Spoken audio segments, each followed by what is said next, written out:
रामपुर नामक गांव में केशव नाम का एक बुजुर्ग व्यक्ति अपनी इकलौती बेटी सविता के साथ रहता था। उसकी आर्थिक हालत बहुत खराब थी।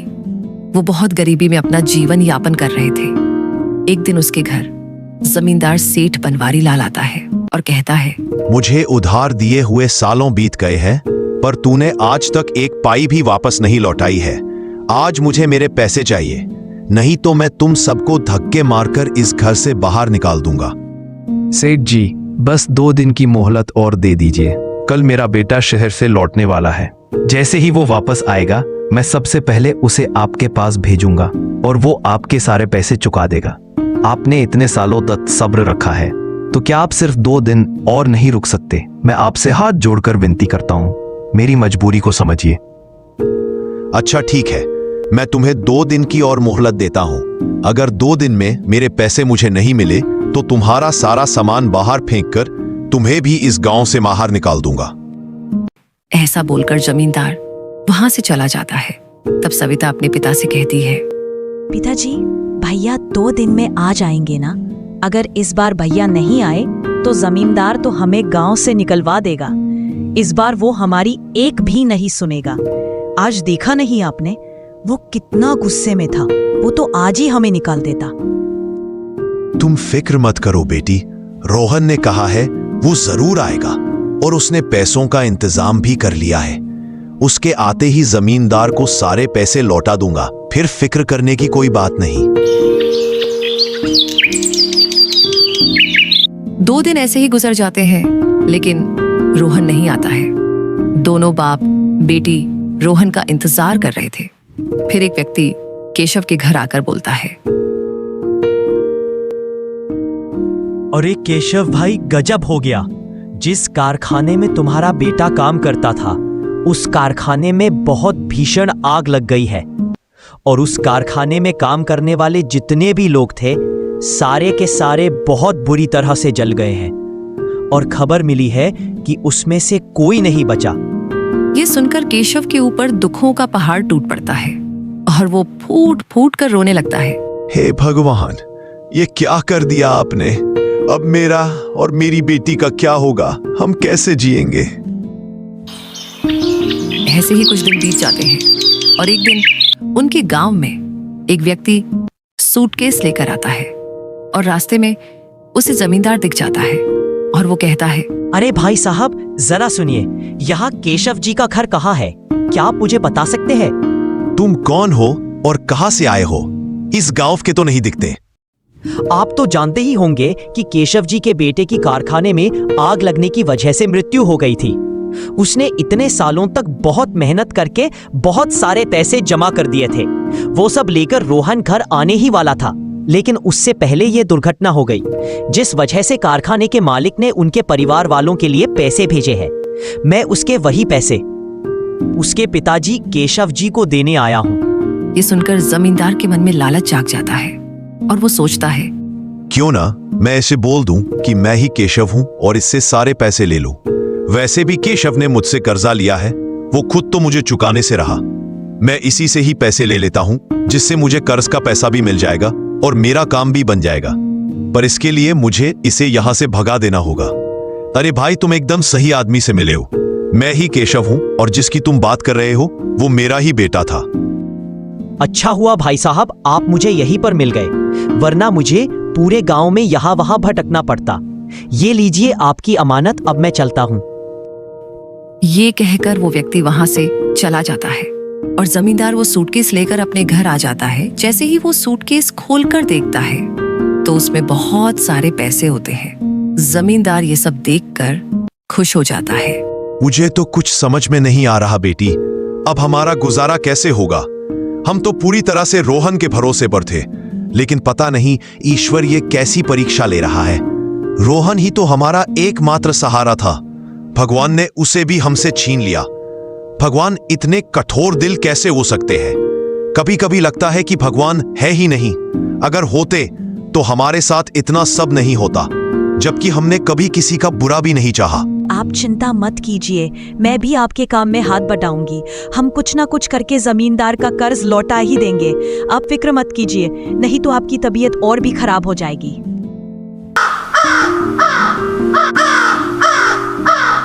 सविता अब दूसरों के घर में काम करना शुरू कर देती है। वो लोगों के घर में झाड़ू पोछा करती है। ऐसे ही दिन बीतते गए और एक दिन सविता जमींदार के घर के पास पानी लेने जाती है और उसी दिन जमींदार के दोस्त का बेटा सोहन जमींदार के घर आता है। तभी उसकी नजर सविता पर पड़ती है। पहली नजर में ही उसे पसंद करने लगता है, फिर वो अंदर चला जाता है। प्रणाम चाचा जी, आपने मुझे पहचाना? मैं आपके दोस्त श्यामलाल का बेटा हूँ। मेरा नाम राघव है। अरे राघव बेटा, तुम कितने बड़े हो गए हो। तुम्हें जब पिछली बार देखा था तब तुम बहुत छोटे थे, इसलिए तुम्हें पहचान नहीं पाया। बोलो बेटा, कैसे आना हुआ? वो क्या है चाचा जी, दरअसल पिताजी ने एक जमीन का सौदा करने के लिए मुझे यहाँ भेजा है। बस वही जमीन देखने के लिए मैं आया हूँ। इस सिलसिले में आपसे थोड़ी बात भी करनी थी। अच्छा, तो तुमने अब अपने पिताजी का कारोबार भी संभालना शुरू कर लिया है? हाँ चाचा जी, थोड़ा बहुत मैं भी देख लेता हूँ। अब पिताजी की उम्र के कारण उनसे ज्यादा काम नहीं हो पाता, इसलिए अब मुझे ही करना पड़ता है। ये तो बहुत अच्छी बात है बेटा। आपसे एक बात पूछनी थी चाचा जी। दरअसल मैं जब आ रहा था तब कुएं के पास मैंने एक लड़की को देखा था। क्या आप बता सकते हैं कि वो लड़की कौन है? कौन सी लड़की? वो आपके घर के सामने जो कुआं है वहां पर मैंने एक लड़की को पानी भरते देखा। आपको पता है वो लड़की कौन है? रुको राघव बेटा, तुम चाय पियो, तब तक मैं देख कर आता हूँ। जमींदार जब बाहर जाकर कुएं की ओर देखता है तो कुएं पर उसे खुद की ही बेटी दिखाई देती है और सविता वहां से जा चुकी होती है। अरे राघव बेटा, जिस लड़की के बारे में तुम पूछ रहे हो वो मेरी ही बेटी है।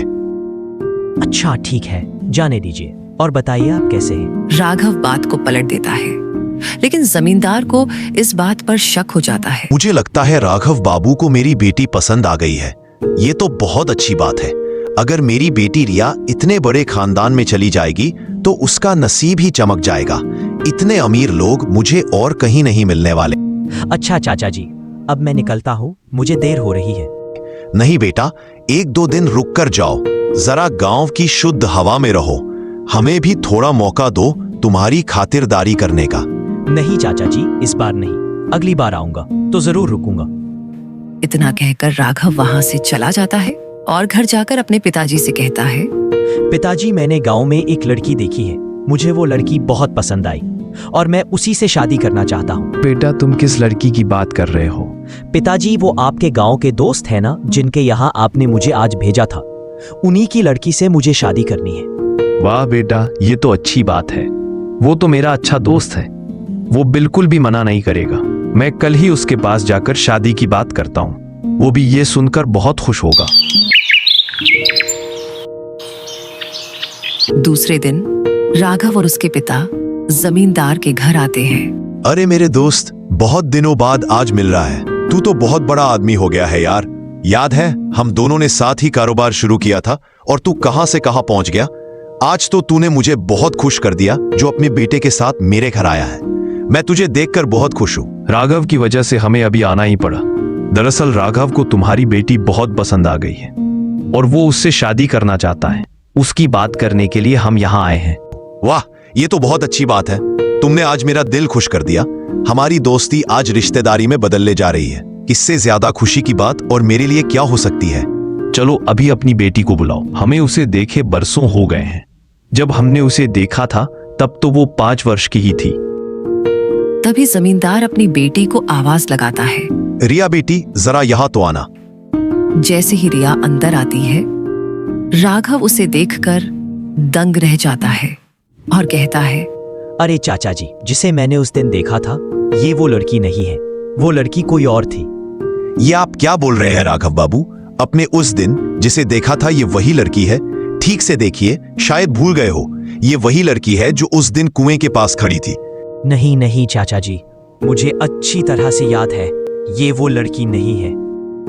राघव, ये तुम कैसी बातें कर रहे हो? हम तो तुम्हारे कहने पर ही यहाँ आए थे। तुमने ही कहा था कि तुम्हें इनकी बेटी पसंद है। सच कहूं तो मुझे भी रिया बहुत पसंद आई है। अब तुम किस लड़की की बात कर रहे हो? मुझे कुछ समझ नहीं आ रहा है। हमें तो यही लड़की ठीक लगी है और मेरी तो यही ख्वाहिश है कि तुम्हारा रिश्ता मेरे दोस्त के घर में ही हो। रिया में कौन सी कमी है? पर पिताजी, मुझे तो उसी लड़की से शादी करनी है जिसे मैंने उस दिन कुएं के पास देखा था। चलो दोस्त, अब हम चलते हैं। तुम्हें हमने तकलीफ दी उसके लिए माफ कर देना। इसमें तकलीफ कैसी? शायद मुझे ही सुनने या समझने में गलती हो गई होगी, पर मैं कोशिश करूंगा कि उस लड़की को जल्द से जल्द ढूंढ लूं। कहीं राघव ने उस फटीचर केशव की लड़की सविता को तो नहीं देख लिया? उस दिन वहीं थोड़ी देर पहले वहां पानी भरने आई थी और शायद राघव उसी की बात कर रहा था। राघव को पूरे गांव में वो फटीचर सविता ही मिली थी। नहीं, मैं ऐसा बिल्कुल नहीं होने दूंगा। कहां मेरी बेटी और कहां हो भिखारी की लड़की सविता। राघव के वापस आने से पहले मैं केशव को गांव से निकलवा दूंगा। जमींदार केशव के घर जाता है और कहता है, केशव, तुम मेरे अच्छा होने का फायदा उठा रहे हो। मैं इतने दिनों से चुप इसलिए बैठा हूं क्योंकि तुम्हारा बेटा अभी अभी गुजरा है और उसके गुजरने के वजह से मैं खुद से तुम्हारे यहां नहीं आया, पर मैं तुम्हारी राह देख रहा था। अब मैं कुछ नहीं सुनने वाला। अब तुम मेरा सारा पैसा लौटा दो, और वैसे भी मैंने तुम्हें बहुत ज्यादा मोहलत दे दी है। जमींदार जी, मैं इतने सारे पैसे अभी कहां से लौटा पाऊंगा? आपको तो पता है अब मेरा बेटा भी नहीं है। मैं कुछ नहीं जानता, मुझे बस मेरे पैसे चाहिए। अगर पैसे नहीं हैं तुम्हारे पास तो अभी के अभी मुझे ये घर खाली करके दे दो। मैं इसे बेचकर अपना कर्ज वसूल कर लूंगा। बस अब बहुत हो गया। जमींदार जी, ऐसा मत कीजिए, ऐसे तो हम रास्ते पर आ जाएंगे।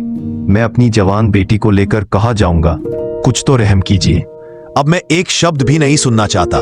बस तुम ये घर खाली कर दो और यहाँ से चले जाओ, नहीं तो मैं मेरे लोगों को कहकर तुम्हें घर से धक्के मारकर बाहर निकला दूंगा। हम खुद को झूठी तसल्ली नहीं दे सकते। हम यूं लकड़ियां बेचकर और दूसरों के घरों में काम करके जमींदार के पैसे नहीं लौटा पाएंगे। हमें यह घर छोड़कर जाना ही होगा।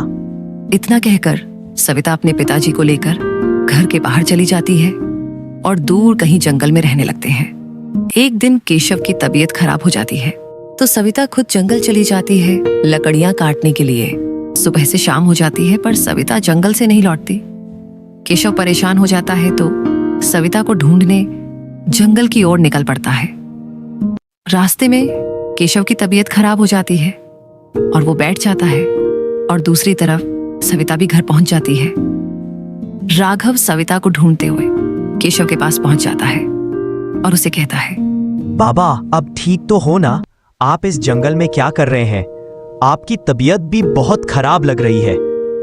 अरे बेटा, क्या बताऊं, मैं अपनी बेटी सविता को ढूंढने के लिए जंगल में आया था। वो लकड़ियां काटने गई थी और अब तक घर नहीं लौटी है। कोई बात नहीं बाबा, आप मुझे अपने घर का पता बताइए, मैं आपको आपके घर छोड़ देता हूँ। तभी राघव केशव के घर पहुंचता है। जैसे ही राघव की नजर सविता पर पड़ती है वो हैरान हो जाता है। पिताजी, आप ठीक तो हो ना? बेटी, मैं तो ठीक हूँ। तुम्हें ढूंढने जंगल गया था, पता नहीं वहां मेरी तबीयत कैसे खराब हो गई। तभी इन्होंने मेरी मदद की और मुझे घर तक लेकर आए। अगर ये वहां नहीं होते तो पता नहीं मेरा क्या होता। आपका बहुत बहुत शुक्रिया। आपने मेरे पिताजी की मदद की। मैं हमेशा आपकी शुक्रगुजार रहूंगी। बाबा, आप गांव के बाहर ऐसे जंगल में छोटी सी झोंपड़ी में क्यों रह रहे हैं? तब केशव अपनी सारी आपाबीती बताता है और जमींदार की सारी करतूत भी और अपने बेटे के बारे में भी बताता है कि कैसे उसने अपने बेटे को खो दिया। बाबा, वो कारखाना हमारा ही था। मैं ही उस कारखाने का मालिक हूँ। दरअसल तकनीकी खराबी की वजह से वहां आग लग गई थी। उसमें काफी लोग मारे भी गए थे, लेकिन मैंने मुआवजे के तौर पर सभी परिवारों को 3 लाख भिजवाए थे। बेटा, यहाँ तो कोई भी नहीं आया, हमें कोई पैसा भी नहीं मिला। अगर मिल जाते तो तुम ही सोचो हम इस जंगल में क्यों होते। बाबा, आप बिल्कुल फिक्र मत कीजिए। मुझे 2 दिन का वक्त दीजिए। इस बात का पता लगाकर आपको आपके पैसे दिलवा कर रहूंगा। दूसरे दिन राघव अपने आदमी को लेकर केशव के घर आता है और पूछता है, साहब, मैंने वो पैसे इनको नहीं दिए थे। मैंने वो पैसे केशव नाम के एक आदमी को दिए थे। उसने ही कहा था कि उसका नाम केशव है और मैंने वो सूटकेस उनको दे दिया था और मैं फिर वहां से चला आया। मुझे नहीं पता था कि वो मुझसे झूठ बोल रहा है। मुझे माफ कर दीजिए। अगर मैं उसे देख लूं तो उसको पहचान लूंगा। मैं तुम्हें 2 घंटे का वक्त देता हूँ।